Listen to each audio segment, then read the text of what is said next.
Today we have Brother Clements, who is going to talk to us about internships.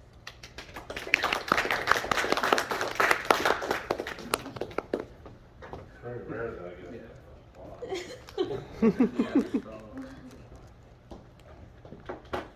All right, I need a census here for a little bit. How many are computer science majors? Software engineering, EE, CIT. Okay, good. I'll have to customize it too much. So, all right.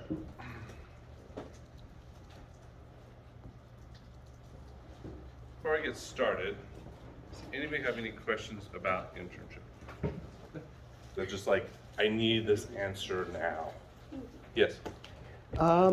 Who do you think we should talk to when we're trying to get an internship? Like, what number do you call if you want to go to a business? Hey, I want to do an internship with you. What number to call? 1-800-555-1212. Perfect. Thank you. They will answer all your questions. Usually, when it comes to any given company, you want to talk to somebody that works there, right? They will usually have some sort of incentive program to hire people. I've had many bosses come to me and say, hey, you're in the computer area of programming. Who are your friends? We want to hire them. And I'm like, well, all right, well, they're currently working somewhere. And they're like, well, we'll pay you a couple $1,000s to get them over here. And I'm like, okay.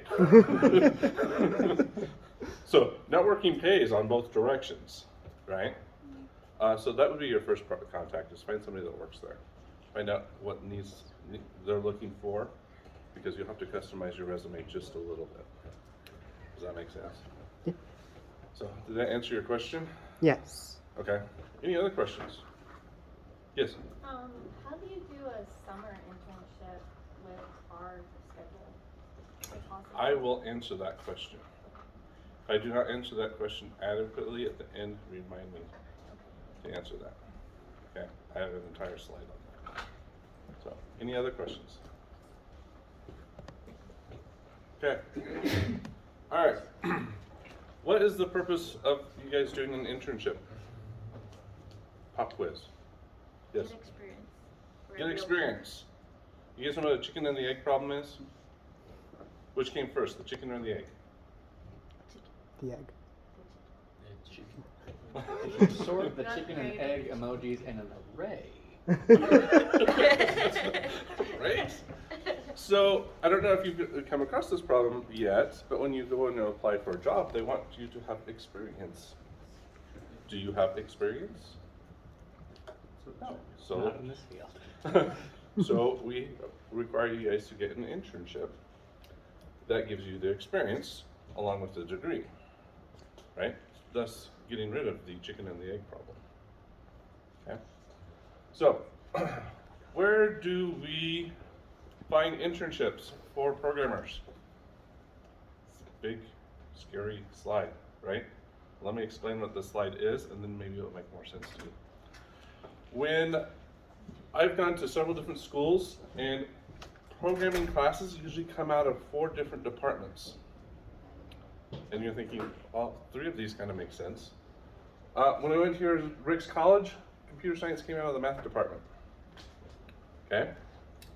And then the community college I worked for, programming came out of the computer information systems, or CIT or CIS. Okay? At another university, programming came out of the engineering department. My wife got a computer graphics degree, and programming came out of the art department. All 4 of these represent different aspects that we use in computers.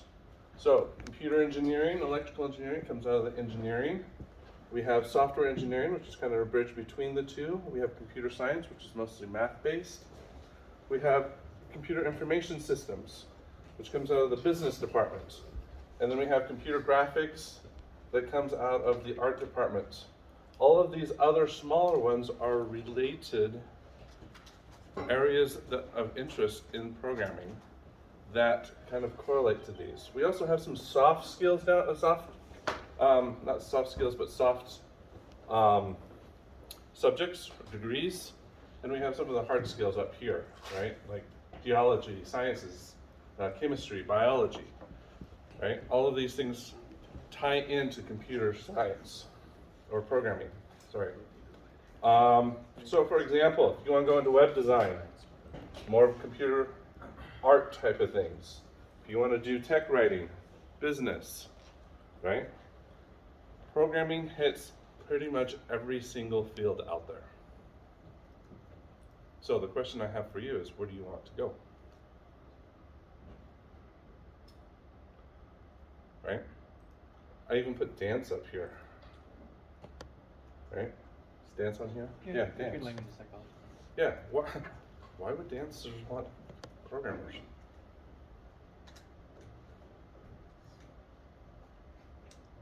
I mean, we watched a pretty cool TED Talk in here last semester in my intro to computer science, basically, that talked about a prosthetic company that created a prosthetic limb for a dancer who had had their leg amputated.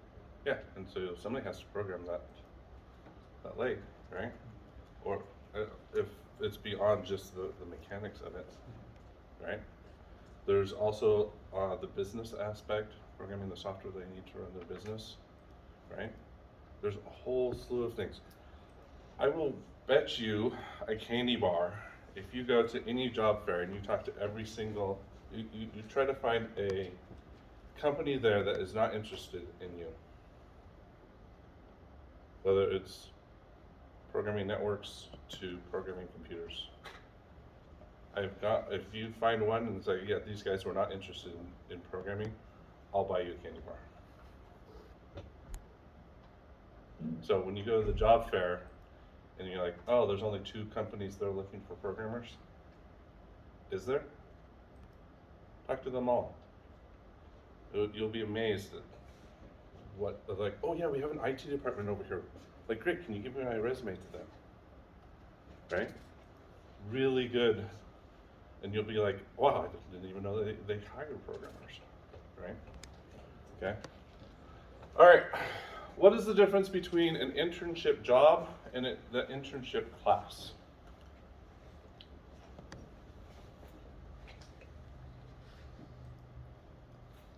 The internship is just, class is just to put what you learn from the internship job, and the internship job, you actually do it with a company, and you do stuff like for a real company. Yep. The classes, you just put what you learn. Yep. Yeah. So the myth is, there's these certain jobs out there called internship jobs. They have to have the word internship. In reality, they're just jobs.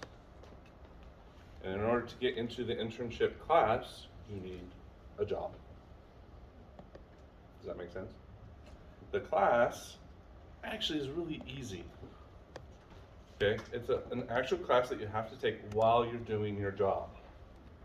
Okay, the class consists of a topic a week, and we do that topic over 3 discussion boards. How many have done online discussion boards? And the pattern usually is post one thing and reply to 2 others, right? Mm-hmm. Okay, I did an experiment on this.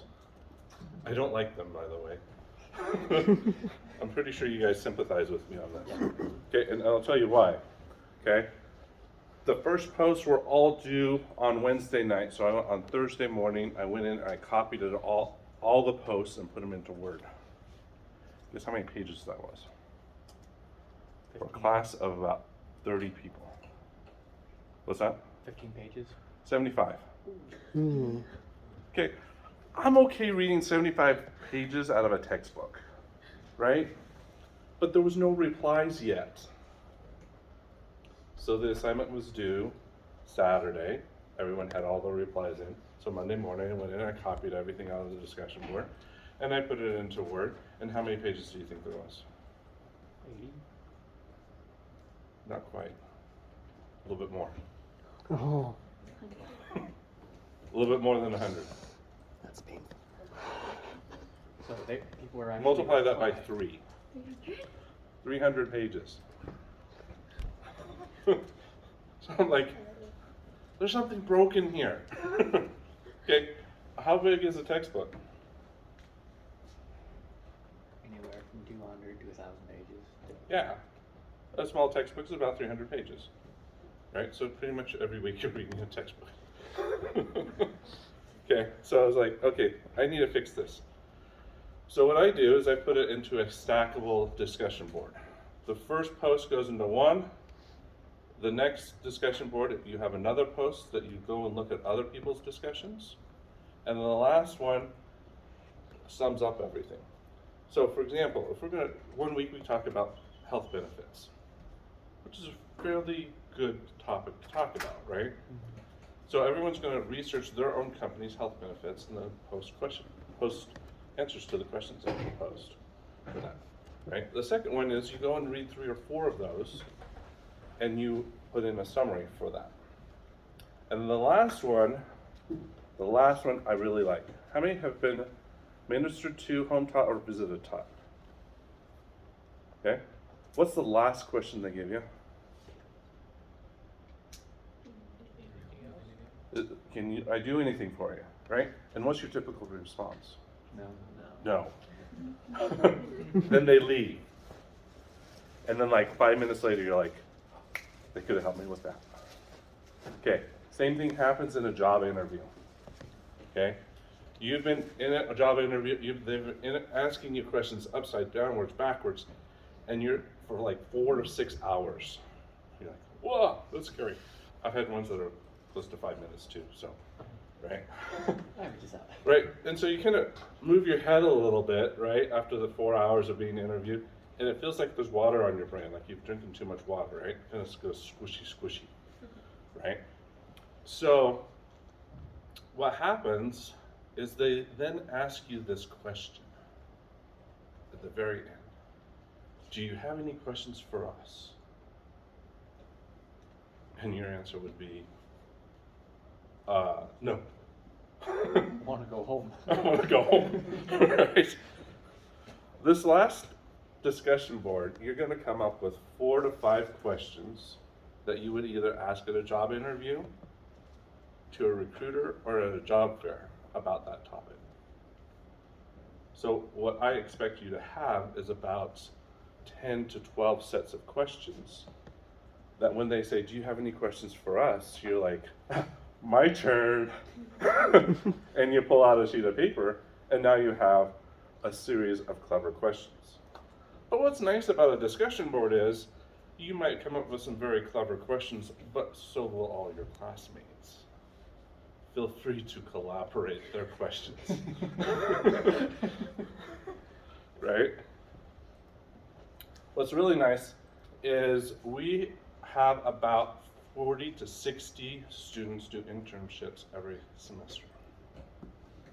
That's 40 to 60 people you can network in that class. In this department. In this department. Okay. This semester, we have beat our all-time record, and we've hit over 90 internships this semester. We set the class, when I first started, 99 students can enter into this course. We'll never break this record. I think we've beat it, right? So we're gonna have to open up a second section of it, right? In the fall, it might drop down a little bit, but summer's usually our highest record. But 100 students, that's about, if you think about that, that's about 250 students every year getting internships, which I think is amazing because it's preparing you guys for the future, right?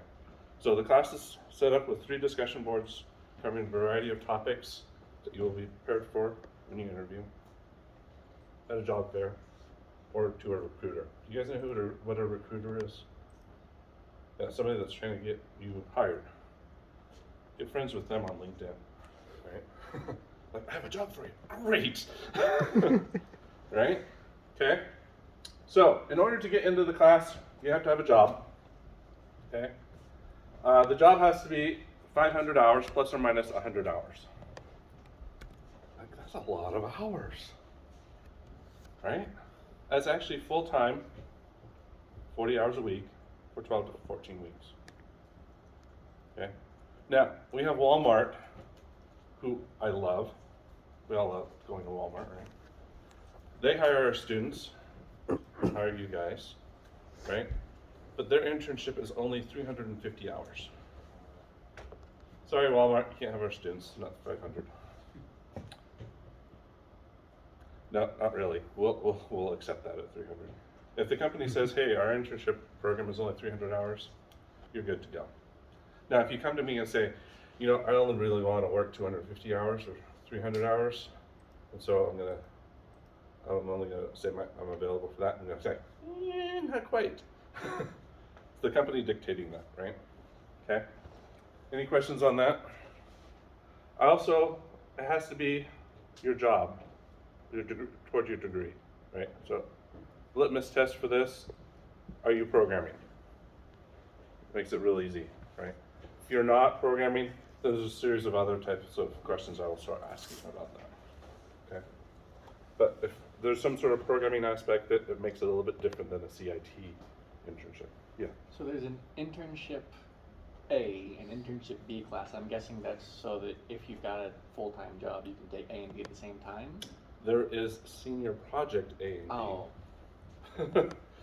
Yeah, but there's only internship Only. 398. There is 498R, and I'll explain what that's for. Yeah. So, it does typically like to be a new position, new job for you, right? Preferably, we'd like to have you get off campus. I mean, I know you guys love being here, especially during the winter, but you know, find somewhere warm to work during the winter, right? Okay. Once you have the job, you need to then get into the class, okay? And I will talk about how you actually sign up for the class here in a second here. All right. The class itself is 1 credit, but you can bump it up to 4 credits. Those 3 extra credits can come out of your electives. And why do we do that? Well, 400 hours to 500 hours is pretty aggressive, right? So if you want to take it for more than 1 credit, you can. Also, we have students who have this financial aid thing. You all have financial aid, right? Financial aid will pay your semester if you take 6 or more credits. So bump this thing up to 3 to 4 credits and take another online 2 to 3 credit course. And then have financial aid paid for it. But if not, 1 credit, not too bad, right? Okay, and the reason why we have it at 1 credit is so we can stay under that 120 credit limit, or minimum, okay? All right, how do you know if I'm qualified? You guys are all qualified to program. Can you spell C++? Can you spell Python? Can you fog a mirror? Okay, this is how confident I am that you guys can program.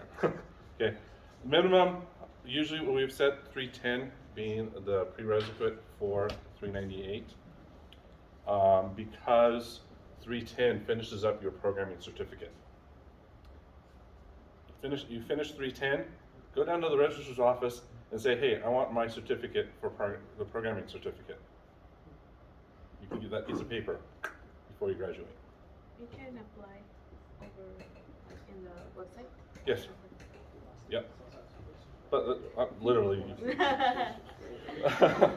virtually or literally, you can walk over there, right? Okay. You get the piece of paper, you put that on your resume, that's going to bump your resume up a little bit higher than most, right? For an internship. It's like, oh, you already have a piece of paper? Oh, great. Yeah, hey. We love pieces of paper. Yeah. Just to let you know, the programming certificate, we interviewed over 100 companies, asking them what's the minimum requirements that you would take really for an outstanding intern. And we threw that all into the programming certificate.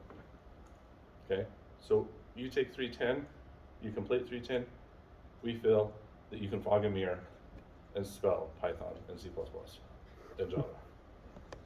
Okay? All right? By then, you could also have had your fundamental computing certificate done. So you can also virtually walk over to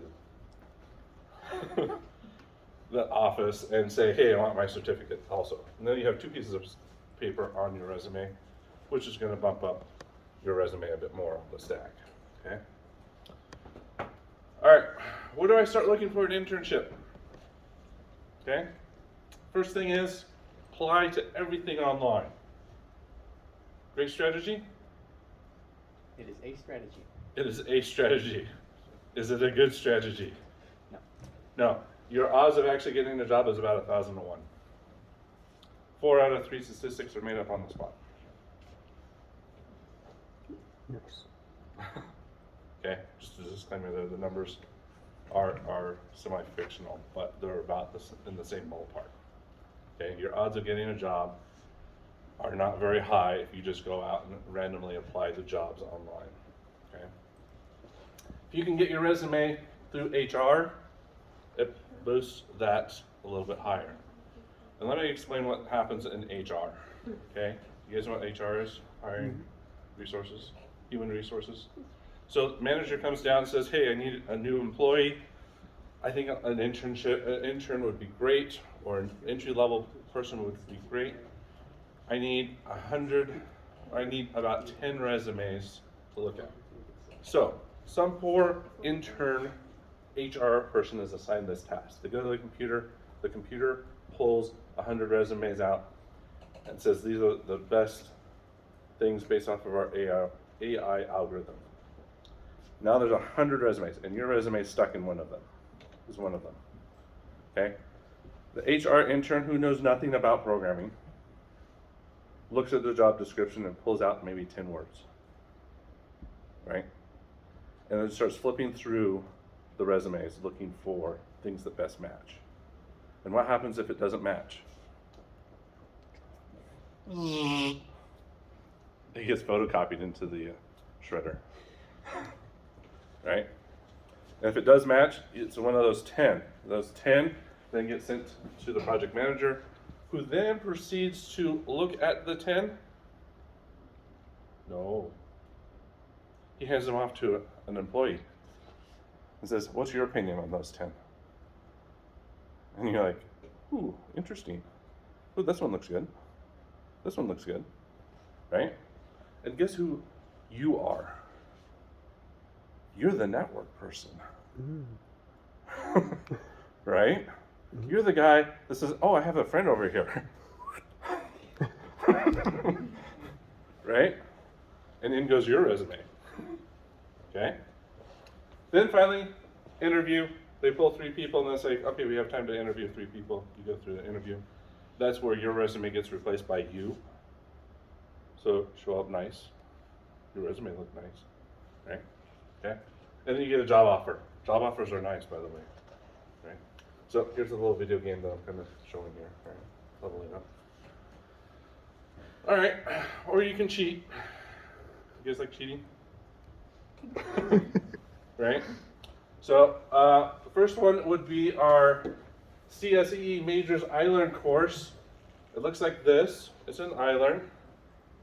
Okay? The reason why I point this out is about every semester we get about 20 companies that come to us and say, hey, we like your students. We want more of them. Send us your most intelligent and brightest students. And I'm like, you betcha. They're all smart and intelligent. Because you all go to this website and look at the job postings. Because what we do is we say, give us a job rec, a job description, we put it in a job board in there. What are your chances of getting hired by those companies? Good word's already been put out for you, right? You just have to apply, okay? Now, I've been keeping a discussion board of these job descriptions for the last 2 years. Do you think a job board description from last year is still relevant today? Yes, it is. Because if they were looking for an intern then, are they going to be looking for an intern now? Yeah. So you have 2 years of job boards, about 6 semesters of companies looking for interns. Go and apply it at the old ones too. Does that make sense? Okay? So, are you all smart and bright? What are you gonna do? Go there, right? Next one, job fairs. Again, bypassing levels 1 and 2. Right? Then, well, there aren't any job fairs this semester. Or are they? Every Thursday between 11 and 2, Career Services holds a career market. And they bring in about 6 or 8, sometimes 10 companies looking for interns. Do you think they're going to be hiring programmers? Yeah. Right? Because every company has programmers or IT or some. They're like, hey, we have this app that we really want to make. By the way, if it doesn't fit, if they're not going to pay you, and it's about 120 hours worth of work, it makes a great senior project. So there's 2 reasons why to go to these job fairs. Look for a good senior project and for an internship. Handshake. What's Handshake? It's like LinkedIn, but it's just job Mhm. applications. It is the College Network Job Board. BYU Provo uses it, we use it, most companies use it. Every company that's looking for interns, they use it because that's where students go to find interns. So it's the college level job board. So we have a department level job board, we have a college level job board. Okay? Last one is what I affectionately call the Friends and Family Program. Do you have friends? Some of you are like, no. Have you guys ever, anybody taken a class from Brother Clements? Yes. Yeah, so he's great. He told me this joke and it made me laugh. Do you know what the difference between an introvert and an extrovert programmer is? An introvert programmer knows what shoes they're wearing. An extrovert programmer knows what other people's shoes they're wearing. Right? So, friends and family program. You have family, right? Hopefully, right? Brothers, sisters, neighbors, right? Community. Ask around. Say, hey, who do you know that works as a programmer? This works. I just talked to somebody on Friday and they got a job today by asking around. It works a lot faster than submitting resumes to random websites. Okay. Networking websites. We also have BYU Connect, which is the alumni connection. We have, well, actually, no, there's both of these. This is the career services. This is the alumni. We also have LinkedIn. Get on LinkedIn. Lots of networking. So, should you just randomly post your resume on LinkedIn? No. Not very effective. It's probably less effective than actually applying to the different things. What you want to do is actually contact people that work there, find out who works at the company, and then start networking, ask them questions about what type of skills are needed, start a rapport with them, and then say, hey, I'm wanting to work for this company, could you put my name in? I know, for example, the guy from Disney, right? He came in, he's like, hey, I'm gonna hire you, I'll put my name, stamp my name on your resume and send it through the system if you hit some of these qualifiers, right? So these are very good networking, and it gives you an idea of what's needed out in the field, right? Okay, any questions about this? So far, making sense? Clear as mud? Okay. I have a job, what do I do? You finally get a job. By the way, that's the most wonderful thing in the world. Like, we'd like to offer you this job. We're gonna pay you X, Y, Z. You're like, oh, that's a lot of money. It's more than minimum wage. It's more than the university is paying me. Right? So, and you're like, yes, I'll take it. It's also good to have two of those offers in hand too. You're like, ooh, which one should I take? $11. This is a good decision making. Right? So, you have to accept one of those offers, by the way. But you might want to also keep those in your book. Like, ooh, along with all the other rejection letters. Right? Okay. So you go to iPlan. Does anybody know what iPlan is? Is it grad plan? No. Grad plan is in iPlan. But a lot of times like, oh, iPlan, that's grad plan. I'm like, no, grad plan is part of iPlan. In there you'll see this nice panel that says internship approval right underneath grad plan. Click on that. Then you'll see this thing that says internship approval. There's this little link down here that says create an internship request. You click on that and it brings up this nice, lovely, multiple, long form that you have to fill out. Most of it is automated, so it will fill in your name, your major, and then you have to select what semester you do, okay? And we'll talk about how you choose that semester in a minute here. Then you fill out a bunch of information, job titles, start date, end date, total number of hours. What do you put in total number of hours? How many hours are you expecting to work over the course of the internship? That's right. And what does that range? 400 to 600. 400 to 500 hours. Yeah. Okay. If that's less than 300 and we don't know the company, then we're going to say, could you explain this a little bit more? Right? And then we'll say, yeah, stamp. Okay, good. Okay.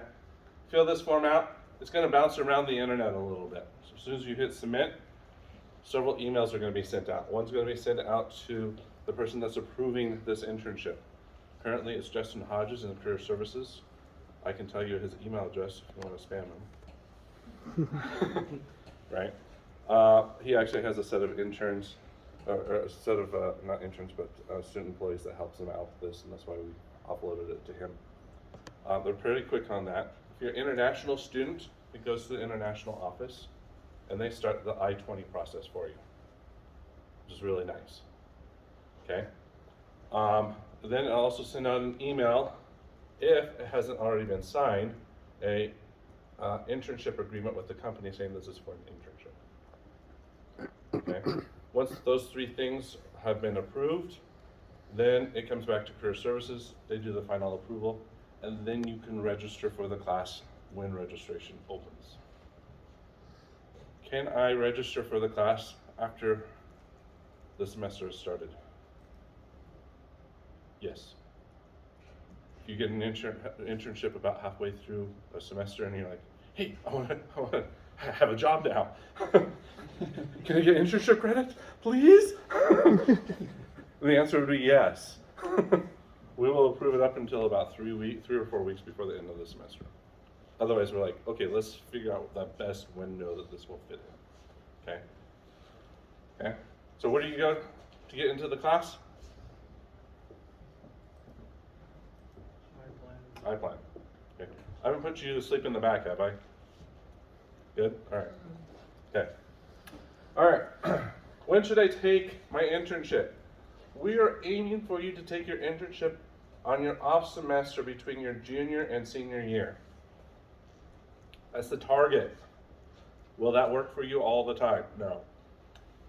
Okay? But that's okay. If you do this, right, you can also take a class, right? So, but let's say they're like, no, really, we want you to start earlier than that, which is okay. Because if you're on your internship, you're considered a full-time student. Okay? It won't be your off semester. Yeah. Is that the same for international students? Are you considered a full-time student? Mm-hmm. Okay, so we can take an internship anytime. Yep. But we're aiming for your off semester because you're home doing nothing. Might as well get paid, right? But yeah, for international students, you can take it here or here or here or pretty much anywhere. If you take the internship 2 class, which is $498, this isn't an elective class. For most of us, it doesn't matter, but a lot of times, if you have a follow-on job or another job, and you want college credit for it, like some military internships require you to take college credit while you do the internship, you take $498. If you're an international student, you can take $498 for another off-campus job, right? Which is really handy because now you have an opportunity to have jobs off campus. Okay, but there are a few rules about that, and I'm going to discuss that here in a second, because I see there's lots of international friends here. So, all right. So $398, you can work full time. $498, you can work full time or part time. We don't have hours requirements for 498R because it's an elective class. We're not going to say sorry, but it can be a part-time job. It can be a full-time job. The number of hours doesn't matter. We would like it to be over 200 at least, right? All right. So, when should I take it? Well, it's a funny thing. Our academic program is a little squirrely. We have 3 semesters a year. Most colleges have 2, right? And so we have students showing up and saying, or companies saying, hey, we'd like to hire your students, great. But I'm sorry, your job doesn't fit our semester schedule. Can't have our students. No, kidding. Okay, we will adjust to that. So if, for example, if internship starts in July, we will allow it to go through. You can either register for the spring or you can register for the fall, but it can go over into the summer. Say it started earlier this month, it can follow through into the summer also. So you have that sliding window. Does that kind of make sense? So does that answer your question? Who was it that asked the question of, can we do it over the summer? Oh, sorry. Okay.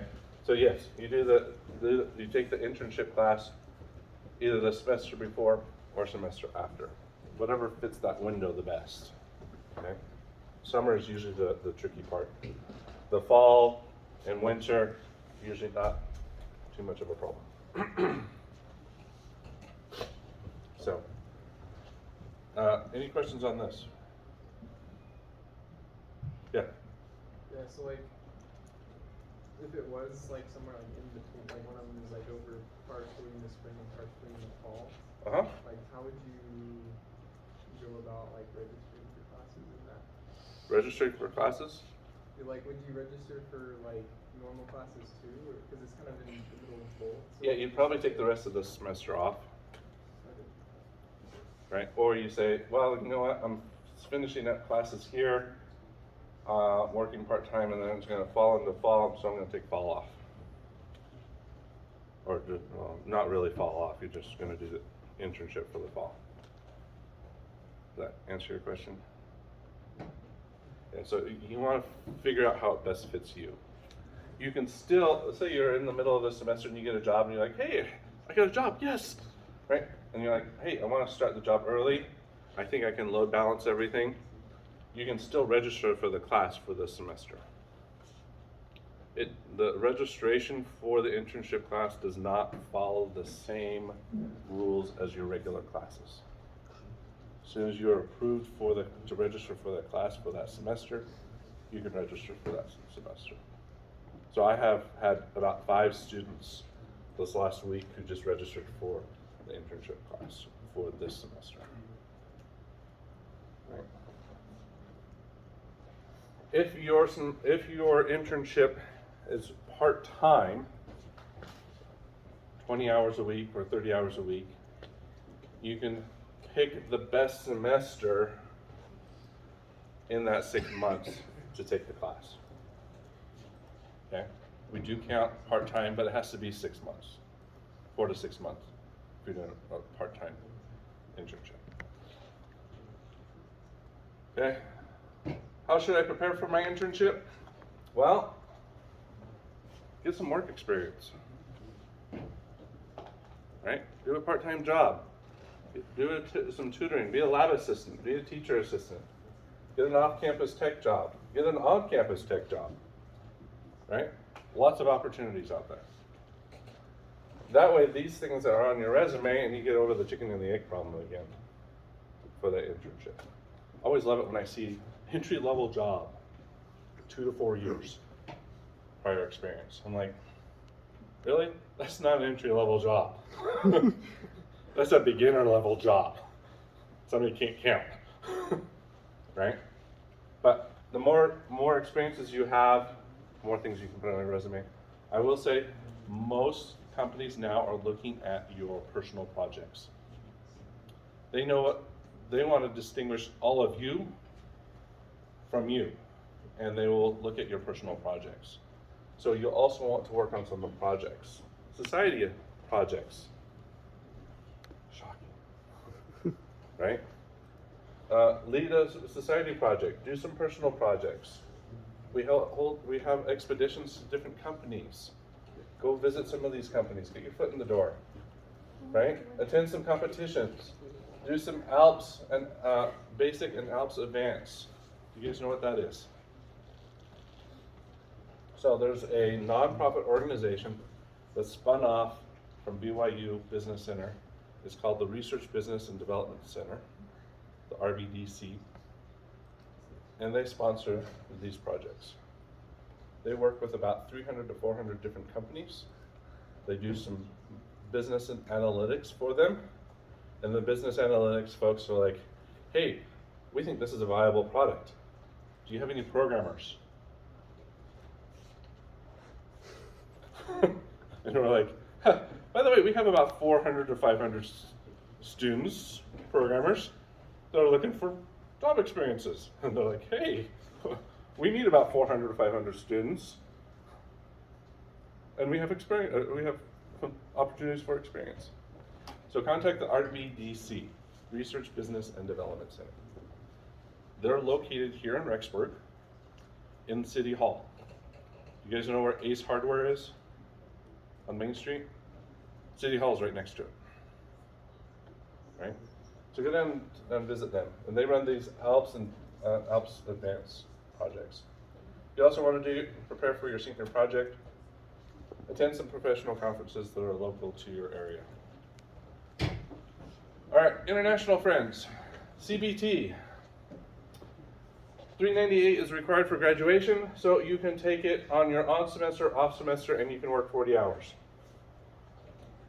If after you've done 398, then you can take 498, but here's the kicker. On your on semester, you can only work a 20-hour job for this. On your off semester, you can work a full time. Okay. A couple other rules. You can't take this one after you take this one. There has to be a semester in between. The total number of hours, the total number of days that you can work for all 4 years that you're in college is 365 days. So if you've taken 3 of these things, make sure that they are less than 365 days. Right? So you can take 398 one semester, 1 year, 498 another year or semester apart, and then take it again, and you can get that. You might hit that 365 days. So these rules are driving me nuts, by the way, and so I'm completely sympathetic for you guys. Okay. So total number of semesters is 3. Like I said, you have to do a 9-12 in between those. Do you guys know what a 9-12 is? 9 credits on campus, at least 12 credits. They like to phrase it a little squirrely. You can only take 1 online class for every 12 credits. No, it's 9 credits on campus, and then you can take whatever else you want. Right? So, all right. What happens if you can't find a job? Sorry, you're not going to graduate. Sorry, bad news. Okay. Are you guys getting I'm being sarcastic? Okay. I just want to make sure everyone's like, man, this guy's just negative. Trying to be sarcastic here. No, we have a plan B. Okay? Here's the plan B. but you have to do some due diligence, okay? You gotta put some work into this, qualify. We have a class that we reserve every semester for students that can't find internships for whatever reason. Or they are not financially able to change jobs, right? Or they can't move, or there's some sort of restriction that's preventing them from getting an internship. So we have a back door, okay? The cheat, okay? So, you need to have your resume reviewed by Career Services, an advisor, and a professional, and also by VMOC. Oh, who's VMOC? Right, VMOC is the Career Services online resume reviewer. It's really good. Been working in the field for 20 years. Stuck it into VMOC, and they found stuff. I was like, oh, those are good suggestions. Okay, so it's I will approve it, right? You have to have applied to over 100 paid jobs. 100. Oh, it's a lot, right? Actually, it's not that many. You go and talk to any other field, they'll say, yeah, 100 is just where we start, right? But what I've found that somewhere around the 25th application to the 75th, like 25th plus or minus 5, 75th plus or minus 5, people get jobs. So 100 usually, there's a good chance you get a job. Okay, so that says, yes, you've done your due diligence, you've applied to 100, you had your resume reviewed, applied to 100, you're good to go. By the way, I want you to apply to more than 20 companies over a 3 to 6 month period. Because you guys are very innovative and clever. I had one student say, okay, I need to apply to 100 jobs. So what do? They applied to 100 jobs over the Thanksgiving weekend. And then to 5 companies. And they came back Monday and said, no one's hiring me. Just to let you guys know, applying for jobs between Thanksgiving and New Year's, good luck. Ain't gonna happen. No one's around. Right? Okay? Because everyone's taking vacations. Right? So, applying between Thanksgiving and New Year's, not gonna happen. So, 3 to 6 month period. So start now, right? Start here, semester or 2 beforehand to these jobs. Okay? Oh, going the wrong way. All right. You can also apply to 100 unpaid jobs if you really are wanting to do that. I'm like I'm thinking about getting rid of that requirement. But what you do, you get into the CS 490 class, where we work with the RWEC, the Research Business and Development Center, and you guys actually work for a client of theirs, and you actually, as a whole class, much like some of your other classes, do an entire project for this company. So, which sometimes they will actually hire students from that. Okay, so you want to do a good job. The class is broken up into 4 parts. Program product development, this is actually the product you're building. Program and team development, 30% of your grade. Career preparation, just like you would an internship class. And then service learning reflections. Okay, so there is work involved in this. Okay, it's a 3-credit class, and will help you graduate. Okay, I have bored you enough. Yes? No? Kept you on your toes? Any questions about internship? Did I answer everyone's question? Yes?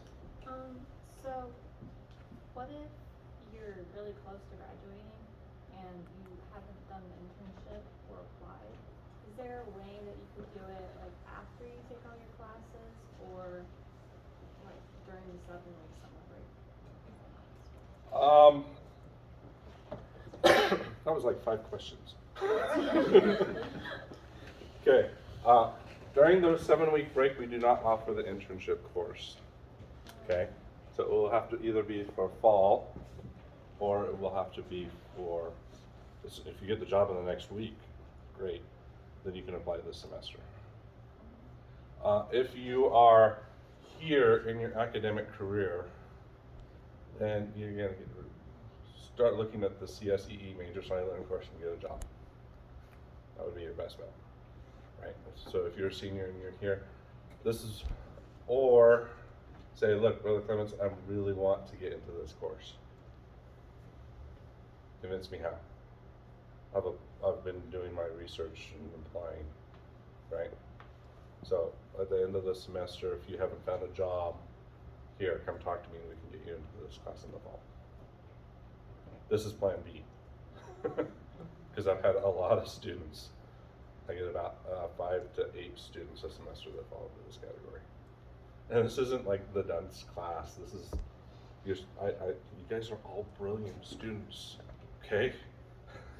You guys are awesome. You guys are going into the best field ever, right? Just think about this. 40 years ago, where were we? Dial up, right?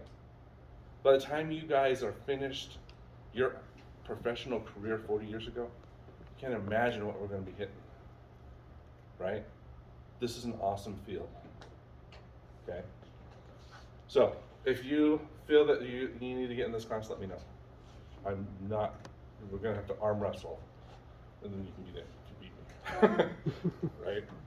But again, I set this mark here so that you've done your due diligence, okay? Does that make sense? Good question. Any other questions? Yeah, we designed this course for our seniors. Like, I've tried, I've just been busy. I'm like, yeah, that's cool. Yeah. Questions? Yes? So what if you find an internship during your sophomore year? During your sophomore year, so back to this point here. Here? Mm-hmm. Have you taken 310? What if you have? Because I'm like doing like the fast grad. So Uh-huh. Yeah, if you've taken 310, here, go. Yeah, you're good to go. We've had some do their internship here, right? Because they're like, well, I came in with programming experience, so I didn't need to take 110, 111, so they just jumped in and within 2 semesters they had 310, right? And which is really cool, because international friend, no? Our international friends also, like if you take it 398 here or here, then you have these other 2 semesters here that you can take 498, right? So, sorry, your accent threw me. So, any other questions? So yeah, if you need to take the additional credits, you can use these as elective, 498 as an elective also. So if you get a second job and you're like, hey, I want to graduate faster, and I have a job, hey, this is cool, right? So, any other questions? Concerns? Answer to the universe and everything in it is 42. Did I cover everything? Okay. Again, to work on some projects. This is really key. You guys are in the right society here to work on projects. Leslie and the ACM presidency are doing a great job helping you guys get prepared for your job. Because we talk to the employees, we're constantly trying to get input from them, trying to bring them into the campus. We're trying to forums. Go to the forums. Why should you go to the forums? you can network and you can like find some information out there. Yeah, they come in and say, hey, this is what I wish I knew when I was a student. Gives you little cheat sheets, right? Okay, get you one motivated to what the career field is going to be looking like, because there's a lot of cool stuff out there, right? So yeah, lots of cool stuff. So do some projects, get that on your resume. If you need your resume reviewed, I'd be happy to review it for you. Anybody in the department would be happy to look at it. I would say that you guys get that reviewed every semester. It's a living document. It's your avatar for this game called Find a Job, right? It's the representative view, right? You guys all make little avatars in your games, right? Nice hair, eyeglasses, right? Well, that's what we're doing for a resume. Yes? So For a resume, do you recommend that it's just a plain black and white format, or should it be like a little bit So throw some color in there. color Put and? a little background image in there. Put a QR code. Yeah, make it you, right? Oh, that would be a good. Here's an excellent. Somebody gave me this idea about 3 years ago. I've been trying to pass it on. Okay, so you got all these cool projects, right? Right. Take a picture of them and put them on the back. Right. So I'm going to use this here for a second. Okay. This is the coolest thing ever, right? Get a bunch of resumes. Look on the back, boring, right? But let's say you have a resume and you have pictures on the back, right? And your name is Deborah? Dobra? Dobra.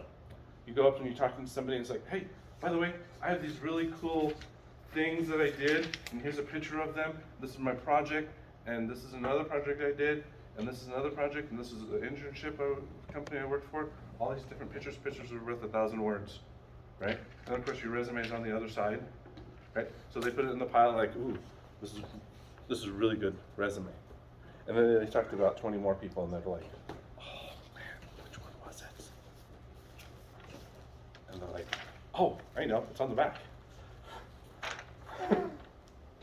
Right? And they're like, and now your resume is at the top because they remembered the pictures of the project. Now, you're like, now I just told 40 people that. So all 40 of you guys are gonna be doing that, right? Well, again, they're gonna remember the picture because people will remember pictures over text, right? By the way, no one signed this. My top 4 and bullet, oh, actually, that's something else. So, yeah.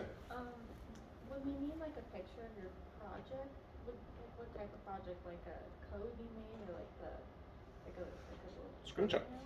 Yeah. Just screenshot of like, Yeah, like if you're doing a text-based program, do a little screenshot of what the output was, just so something you can describe what the program does. If it's a web application, screenshot of the web application. If it's a mobile app, screenshot of the mobile app, right? Something that represents that programming project. It doesn't have to be fully detailed. I mean, hopefully it doesn't look like this, right? Okay.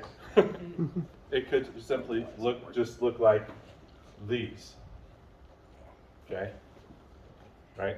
And it just a picture that reminds them of your conversation. Because I will look at a picture and say, oh yeah, I remember what this needs to say. Right? So lots of cool things on that. So resumes, definitely making them your own. I would say that if you put in a section for skills and list all the skills, it's a great section to have to get past the AI computer for the online application. Every skill listed in that thing better be in a job experience or in some sort of project that you have on your resume. So it has to be a duplicate, right? Because somebody's gonna say, oh, they know HTML. And they're gonna go look through your resume and they say, where's the experience for HTML? I don't see it here, right? Oh, wait, there it is, down here on this project where they did an HTML project for the ACM Society. Oh, they're involved with the ACM Society. What else did they do for the ACM Society? Oh, they did these projects too. And so it kind of leads them through your resume and kind of tells a story, right? In your job interview, if you put down any type of skill, be prepared to give a briefing and experience about that skill that you have. Because they'll say, oh, you know C++. All right, tell me about C++. Or write me a program on C++ on the board.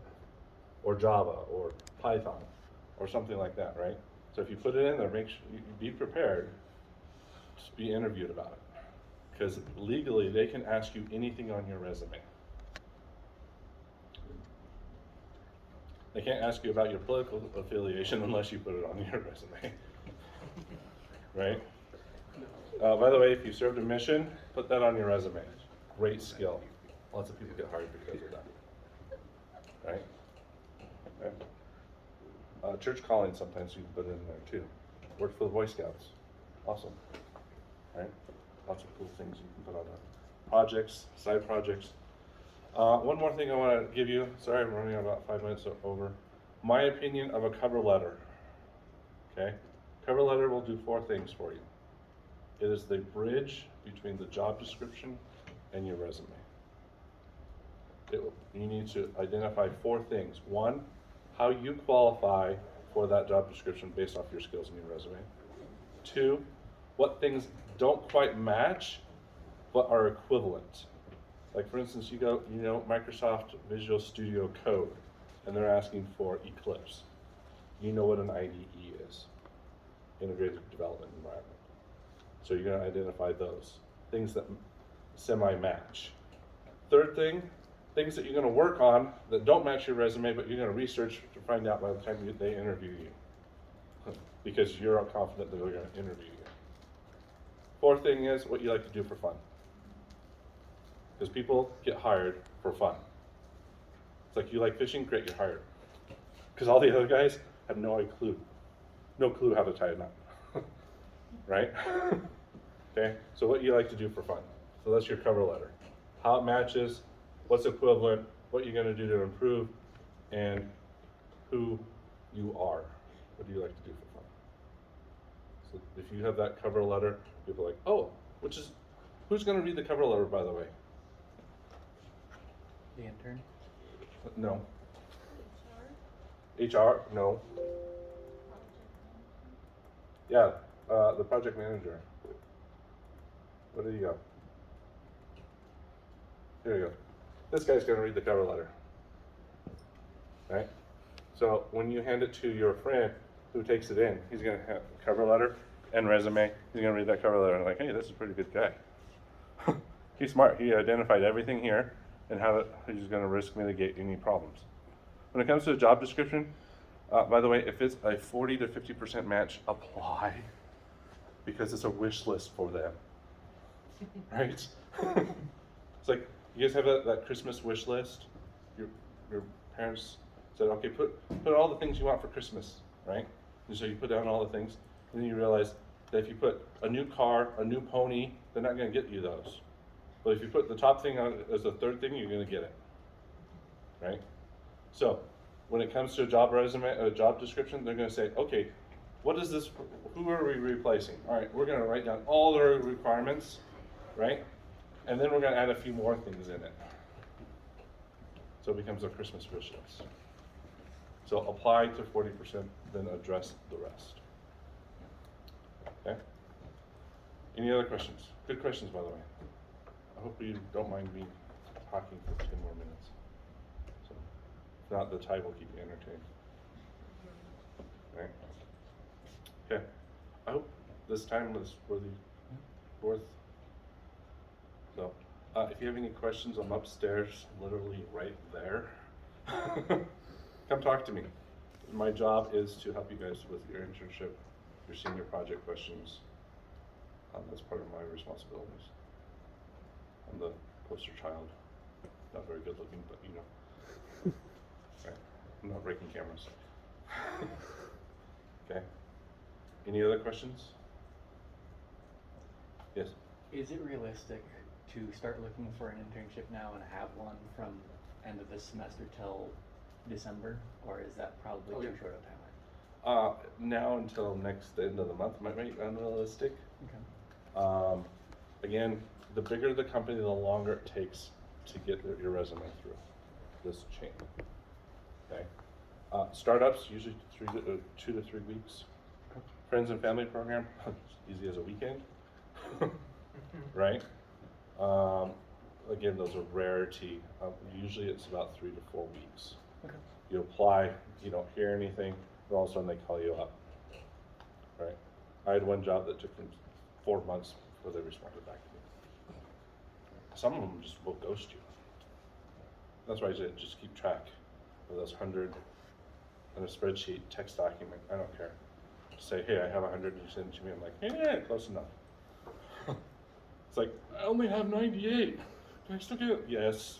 I have 89. Yes. You've done your due diligence. You passed the 75% mark.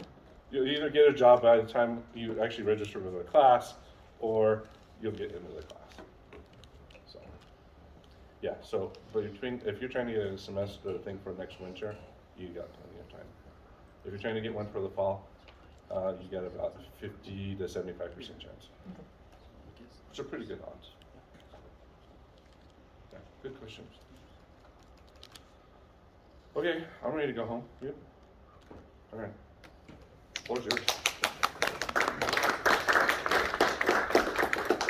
Okay, thank you everyone for coming. I'll be at the door with the QR code for questions for the software engineering from Apple, so you can ask questions. But yeah, that's it. Thanks for coming. Like the work you just correctly. Yeah.